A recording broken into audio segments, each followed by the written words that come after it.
यानी कि ये कोई परेशानी की बात नहीं पॉलिसी मेकर्स के लिए, लेकिन एक क्या चैंपियंस ट्रॉफी अमंग पीपल इस हवाले से कंसर्न तो है कि क्या चैंपियंस ट्रॉफी मूव आउट हो रही है पाकिस्तान से। कौन लोग कंसर्न, लेकिन लोगों के पता मसला क्या हमारे यहाँ लोगों का, हमारे लोगों के पास कुछ ज़्यादा मौके नहीं है खुश होने के हमारे मुल्क में। अल्लाह की तरफ से या अल्लाह की तरफ से तो खैर नहीं मैं समझता, ये हमारे पॉलिसी मेकर्स की तरफ से ही है कि हमारे पास कोई खुशी के ज़्यादा मौके नहीं आते। एक ले दे के क्रिकेट रह गई है और सारा पैसा हमने स्पोर्ट्स का उधर लगा दिया है, सारी तवज्जो भी उधर लगा दी है, लेकिन हासिल वसूल कुछ नहीं है। देखे ना, हाँ अपने स्पिन विकेटें बनाई, एक टीम से मैच जीत गए तो बड़े खुश थी, हमारी बड़ी स्ट्रेटजी कामयाब हो गई है। स्पिन विकेटें अब बना दी, वेस्ट इंडीज़ ने ऐसा रख के लगाई है उल्टा पड़ गया। तो आप सोचिए कि खाली स्पिनर्स ने नहीं काम करना होता, बैट्समैन भी होते हैं टीम में, उन्होंने भी कुछ करना होता है। लेकिन अभी जो चैंपियंस ट्रॉफी को लेके एक प्रोपेगेंडा किया जा रहा है इंडिया की तरफ से कि हमारे ग्राउंड्स तैयार नहीं है और इसकी वजह से चैंपियंस ट्रॉफी मूव आउट हो सकती है पाकिस्तान से। इज देयर अ पॉसिबिलिटी, क्योंकि हमने इसके ऊपर प्रोग्राम भी किया है। आपके ख्याल में इसकी पॉसिबिलिटी है? पहले आप बताएं। मैं जिन जी है ना, मैंने इसका नाम रख दिया जिन जी आप बताएं। वो जो आप चीजें भेजते रहते हैं वो देखती हूँ मैं, हाँ? वीडियोस जिस टाइप तो इसलिए आप मुझे बताएं पहले आपके ख्याल में जेनजी को जेनजी रहने है ये कुछ अब यही तरह इसी तरह का कंटेंट है और ये माशाल्लाह 65.8% है पाकिस्तान के। ये जिन जी जो जनरेशन है ना, जिन जी और अल्फा दोनों मिला के ये 66% है इस मुल्क के। लेकिन जो हमारी जनरेशन है वाई एक्स एंड वाई, वो भी कम नहीं है, 28.7% है हम भी। तो ये आपको बता दें, और वो जो बेबी बूमर्स हैं वो थोड़े से कम रहेंगे, बुजुर्ग जो हैं। Who is making more difference by the way? Difference X Y, क्योंकि रिसोर्सेज जो हैं पैसा कमा रहे हैं, जो वो एक्स वाई जनरेशन कमा रही है। हमारी जनरेशन बड़े ओहदों पे हमारी जनरेशन है, पॉलिसी मेकिंग लेवल पे हमारी जनरेशन है और फैसला करने वाले ओहदों पे हमारी जनरेशन है। लेकिन इसका मतलब ये हुआ कि आज जिस पोजीशन पे हम हैं आपकी जनरेशन उसकी रिस्पांसिबल है, जहाँ पे आज नहीं, हमारी से पहले भी एक जनरेशन है ना। हाँ। बेबी बूमर्स जिनको मैं कह रहा हूँ वो और हम वाले। देखें हमने ना, हमें मिला कुछ नहीं, दिया हमने बहुत कुछ है। ये जरा आप हमने हमारे ऊपर भी एक जनरेशन थी, एक हमारे नीचे एक जनरेशन है कि जो लोग पॉलिसी मेकिंग में इस वक्त हैं वो आपकी जनरेशन से मोर और लेस वो मिक्स है ना। हमारी जनरेशन भी है, हम उन ओहदों पे पहुंच चुके हैं। तो नहीं है अभी जिंजी नहीं है, लेकिन जिंजी जो है वो इन्फ्लुएंस तो कर रही है ना उन लोगों के डिसीजंस को जो ये डिसीजन करते हैं। मसलन अब आप जो कुछ अमेरिका में पाकिस्तान के खिलाफ हो रहा है, मैं आपको एग्जांपल देता हूँ। पाकिस्तान के खिलाफ लॉबिंग की जा रही है, ठीक है, और ये कर रही है वो एक्स वाई जनरेशन के लोग जो हैं। ये मोहित पीरज़ादा है, शहबाज गिल है, वजाहत एहसान है, साबिर शाकिर, ये जो लोग हैं और ये वहाँ पे पाकिस्तान के ख़िलाफ़ जो लॉबिंग कर रहे हैं, मैं कल सुन रहा था कुछ चीज़ें उन्होंने वहाँ पे जो पेश की हैं। इनको तैयार किन्होंने किया है? इनको तैयार उन बेबी बूमर्स ने किया जो अब रिटायर हो चुके हैं। जनरल आसिम सलीम बाजवा है, जनरल आसिफ गफूर है, जनरल पाशा है, जनरल ज़हीरुल इस्लाम है, जनरल रिजवान है, इशफाक परवेज़ कियानी है, राहिल शरीफ है, जनरल कमर बाजवा है, फैज़ है। अच्छा, ये लोगों ने इनको तैयार किया और इनको कॉन्ट्रैक्ट्स दिए फ़ौज के पैसे से। फ़ौज का वो पैसा जो हम टैक्स पेयर्स देते थे पाकिस्तान के दिफा के लिए, ये उसमें से इनको कॉन्ट्रैक्ट्स देते थे हर साल और इनको बड़ी याशी करवाई, उन्होंने ऊपर तक ले गए। अब वो बैठे जो हैं वहाँ पे वो पाकिस्तान के ख़िलाफ़ लॉबिंग कर रहे हैं। अच्छा, उस लॉबिंग का नतीजा क्या निकला है? उस लॉबिंग का नतीजा ये निकला है कि प्रोपेगेंडा इतना शदीद हो गया है कि मोहसिन नकवी हमारे जो वज़ीर दाखिला हैं वो वहाँ गए और वो खैर गए क्यों, एक अलग इशू है। ये बेबी बूमर्स ने एक एक्स वाई जनरेशन का एक ये नुमाइंदा भी, आइटम मैं नहीं कहना चाहता, नुमाइंदा कह देता हूँ, इसको भेज दिया वहाँ पे। चलो कोई बात नहीं, आपने भेज दिया। अब ये आप प्लीज थोड़ा सा ये और ये मत करें, ये और ये मत ये और ये ना करो, नहीं करें, ठीक है। लेकिन ये देखें, इसके बगैर मैं एक्स वाई जनरेशन थोड़ा सा आराम तो ये जरा करना पड़ता है। आप लोगों की तरह हम जो मुंह में आया तो नहीं बोल सकते ना, तो हमें अपने हाथ के इशारों से बहुत सारी चीजें एक्सप्रेस करनी पड़ती जो हम जुबान से नहीं कह सकते। आप लोगों को तो आपको क्या पता हम कितनी सारी चीजें कहना चाह रहे होते हैं नहीं कह पाते। अभी नहीं कहना, तौबा मेरी या अल्लाह। तो ये मेरे जैसी जनरेशन जो सुन रही है ना, उनको पता है कि हम लोगों ने आपके हाथों से क्या क्या भुगता है और क्या क्या भुगत रहे हैं। लेकिन जो अल्फा ब्रावो आ रही है ना जनरेशन, वो आप लोगों को भी सीधा करेगी, ये भी मैं आपको बता दूं। देख वो लेंगे, उसे कहते हैं गूगल देख लेंगे, जनरेशन, देख उसे लेंगे, कह रहे हैं गूगल जनरेशन। देख लेंगे। देख लेंगे, हाँ हम भी ये कहते थे। खैर, तो जो new federal state of China है ना, एक वहाँ पे एक एक ऑर्गेनाइजेशन अमेरिका में, वो उसके कुछ लोग एक डिनर पे थे। वो डिनर, अब जो हमारे मोहसिन नकवी साहब हैं, उन्होंने ये कहा है कि वो डिनर था गनस्टर स्ट्रेटजी, जो एक US based public relations firm है, उसका कोई डिनर था। वहाँ पे मैं गया था, तो मैं तो किसी एंटी चाइना एनजीओ से नहीं मिला, लेकिन इंडियन मीडिया ने इस पर इतना प्रोपेगेंडा किया है, और इतना ज़्यादा प्रोपेगेंडा हुआ है कि पाकिस्तान के फॉरेन ऑफिस को आज एक बाकायदा क्लैरिफिकेशन जारी करना पड़ी कि पाकिस्तान वन चाइना पॉलिसी पे खड़ा है। अब ये जो मुझे नहीं याद पड़ता पिछले 25-30 साल में पाकिस्तान को कभी ऐसी सफाई पेश करनी पड़े जो पाकिस्तान ने अभी सफाई पेश की है आज पाकिस्तान के फॉरेन ऑफिस ने, कि चीन को ये यकीन दिलाया है कि हम वन चाइना पॉलिसी पे खड़े हैं। मुझे नहीं याद पड़ता, हो सकता कभी हुआ, मेरा नहीं ख्याल कभी हुआ। तो ये सोचे कितना बड़ा wise move of him to go to that dinner, the Mohsin Naqvi भाई। अब मोहसिन नकवी तो कह रहा है मैं वहाँ पे एक पब्लिक रिलेशन फर्म के डिनर पे गया हूँ, तो उसमें वो कुछ शायद मेंबर्स थे। आई डोंट नो, अगर मुझे इसका हकीकत का नहीं पता, क्योंकि कॉन्ट्राडिक्टरी इंफॉर्मेशन आ रही है। और जिनजी जो है, जिनजी जनरेशन, वो कुछ झूठ कितना फैला रही है।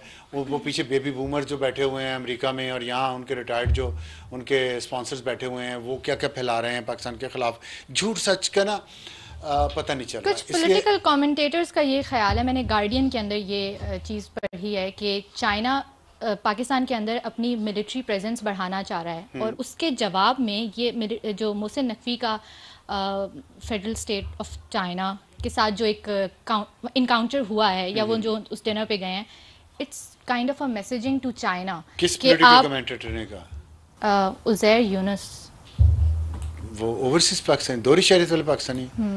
अच्छा अच्छा अच्छा, चले फिर तो मैं इस पे, but he is quite wise, no? नहीं, ये मैंने कुछ कहा है?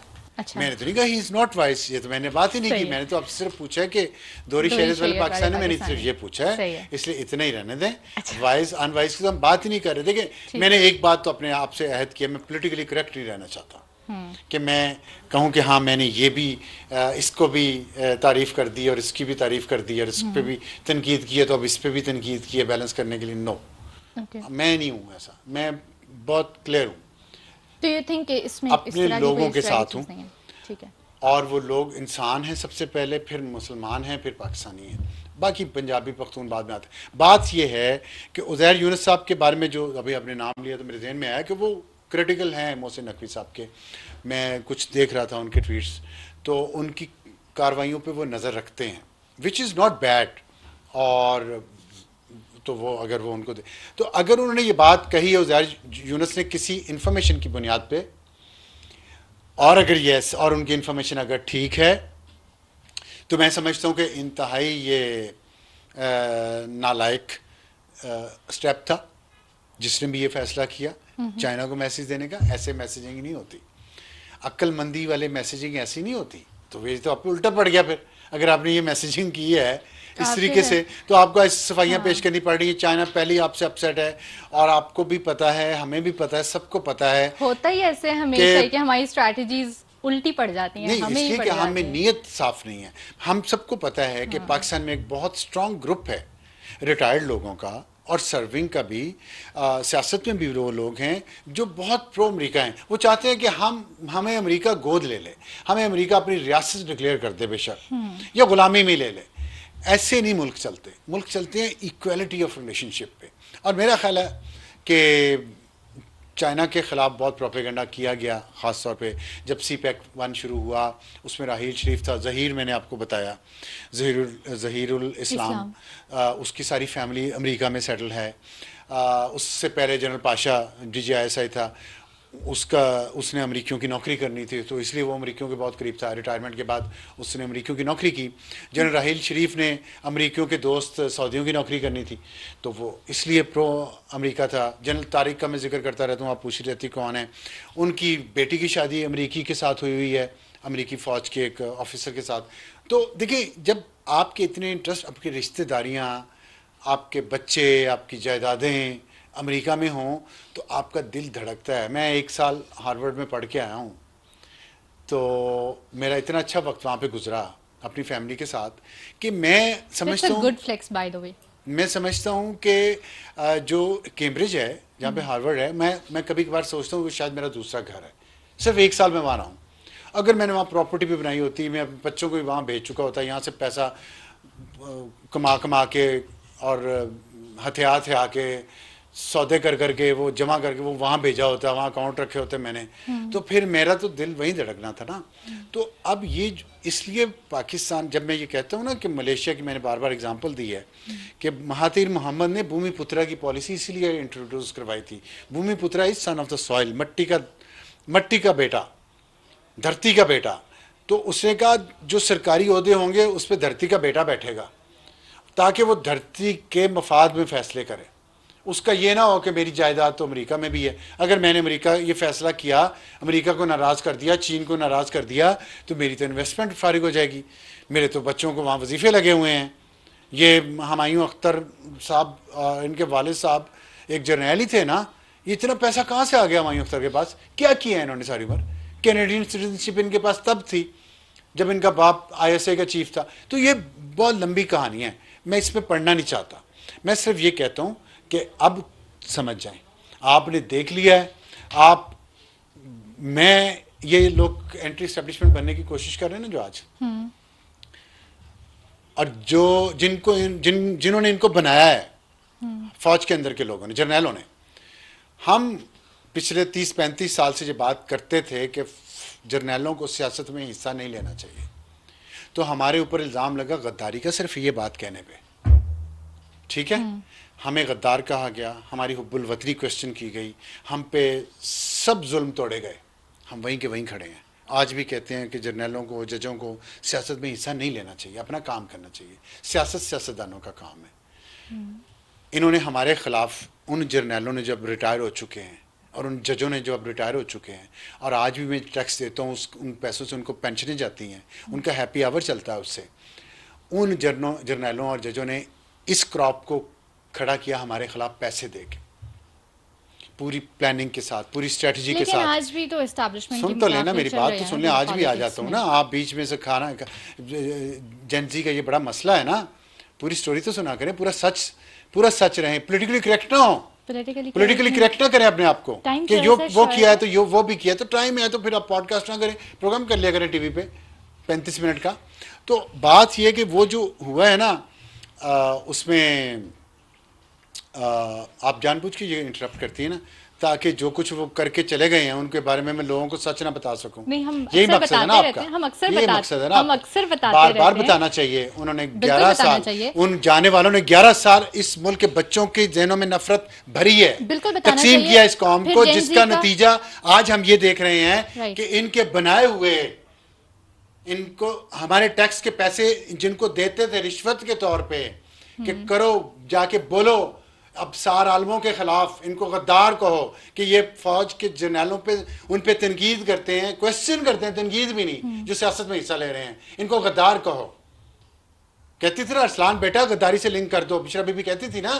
तो अब मैं कहता हूं ना, जबकि इनके कानों पे हेडफोन लगा के इनको सुनवाएं वो तकरीरें, इनके बनाए हुए पिट्ठू, इनके इदारे के बारे में, जिस इदारे के दर पे ये हर महीने जाते हैं पेंशन लेने और आज भी यशियां कर रहे हैं उनके बनाए हुए घरों में रह के, वो क्या कर रहे हैं इनके इदारे के खिलाफ। ठीक है, मेरा इदारा तो नहीं है ना, सही है, मेरे तो मुल्क का इदारा है। जेन-ज़ी का कंसर्न, सही है, जेन-ज़ी का कंसर्न मैं आपके सामने रख देती हूँ, जवाब मैं आपसे अगले पॉडकास्ट में ले लूंगी। वो ये है कि क्योंकि आज हमारे पास टाइम, ये तो आपने जो बातें इतनी सारी मुझे की थी कि मैंने ये करना है वो करना है, तो बात ये है कि मोहसिन नकवी साहब को अगर ये किया है उन्होंने, अगर बाय प्लान ये किया तो गलत किया बहुत, और अगर बाय प्लान भी नहीं किया तो बहुत बड़ी मिस्टेक है। ये जो डिप्लोमेटिक इश्यूज होते हैं बड़े नाजुक होते हैं, उसमें तो अमेरिका और चाइना का जो मसाइल इस वक्त चल रहे हैं, उसमें हम अपने आप को इतनी बेवकूफ़ियों में अगर जिसे कहते हैं फुट इन माउथ वाली पॉलिसी अगर हमने बनानी है, तो बराए मेहरबानी इस मुल्क पे रहम करें, थोड़ा बैठ के सोचें, डिस्कस करें और फिर ये कोई ऐसे स्टेप्स लें, क्योंकि हालात जो है ना वो बहुत, ढाका से, काबुल से लेकर ढाका तक, बरास्ता लाहौर और दिल्ली, चीज़ें बहुत कशीदा हो रहे हैं, बहुत फ्लक्स में जिसे कहते हैं ना, फ्लक्स में है। सही है। और आइंदा मुझे फ्लेक्स का दाना ना दीजिएगा। मैंने सुन लिया था, मैंने इग्नोर किया, इसलिए कि मैं आपसे छोटी छोटी बात नहीं, गुड फ्लेक्स की बात नहीं, मैंने एक I want to flex that too. I'm proud of that. I I'm want proud to. of that. I want to flex that too. You may. I don't want to, but I'm proud of it. हाँ, एक fact है, मैंने जिक्र किया Fine. सिर्फ इसलिए कि मैं अपने दिल की हालत बताना चाहता हूँ। Correct. ठीक है, लेकिन ये नहीं है कि अब मैं वहाँ प्रॉपर्टियाँ बनाऊँ। मैं कह रहा हूँ कि इंसान की नफ्सियात क्या होती है, मैं अपने ज़ाती तजर्बे से वो आपसे शेयर कर रहा था और आपके सुनने वालों से। ऑलराइट, जेन जी का कंसर्न ये है कि हम माजी के लोगों के ऊपर तो तनकीद करते हैं, लेकिन हाल वाले जो उनके ऊपर नहीं करते। इसके ऊपर हम कमेंट मैं लूंगी, आपसे कमेंट अगले पॉडकास्ट में लूंगी।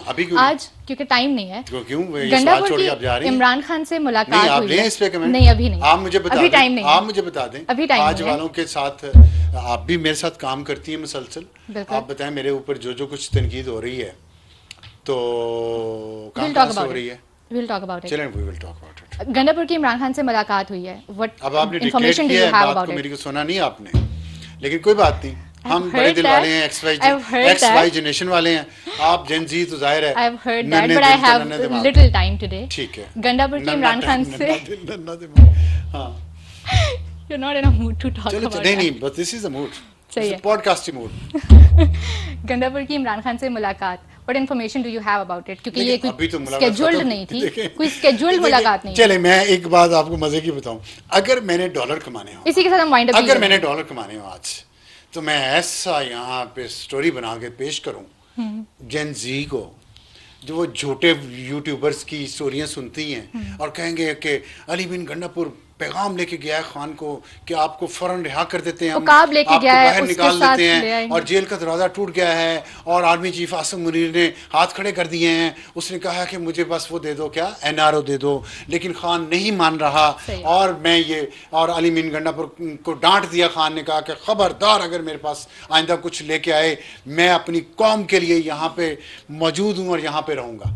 मैं ये कह सकता हूँ और मैं इस पे व्यूज ले सकता हूँ और मैं डॉलर कमा सकता हूँ, और कल ये बात गलत साबित हो जाएगी तो कल मैं फिर डीटो की तरह मुंह बना के तो नया झूठ बोलना शुरू कर दूंगा। मैंने ये करूँगा, मैंने कहा पॉलिटिकली करेक्ट ही मैंने रहना, मेरी कमिटमेंट है अपने लोगों के साथ, और मैं यहाँ से फरार नहीं हुआ, ना अपनी फैमिली को फरार करवाया है, और बाहर बैठ के झूठ भी नहीं बोल रहा इस मुल्क के खिलाफ। इस मुल्क के पैसे खा के हराम और यहाँ से हराम कमा के लोगों को बताया कि मैं बड़ा अपराइट हूँ, लेकिन पीछे से ISPR और ISI के खुफिया फंड से आपको पैसे आ रहे थे मुख्तलिफ प्रोजेक्ट्स में। ये जितने बोल रहे हैं बाहर बैठे सबको आ रहे थे, और जो इनको दे रहे थे उनको फिर कह रहा हूँ, इस कैमरे के जरिए कह रहा हूँ, उनकी आंखों में आंखें डाल, आप क्लोज भी कर लें वैसे इसी के साथ, डाल के कह रहा हूँ, सुनो हेडफोन लगा के, शर्म आएगी तुम लोगों को।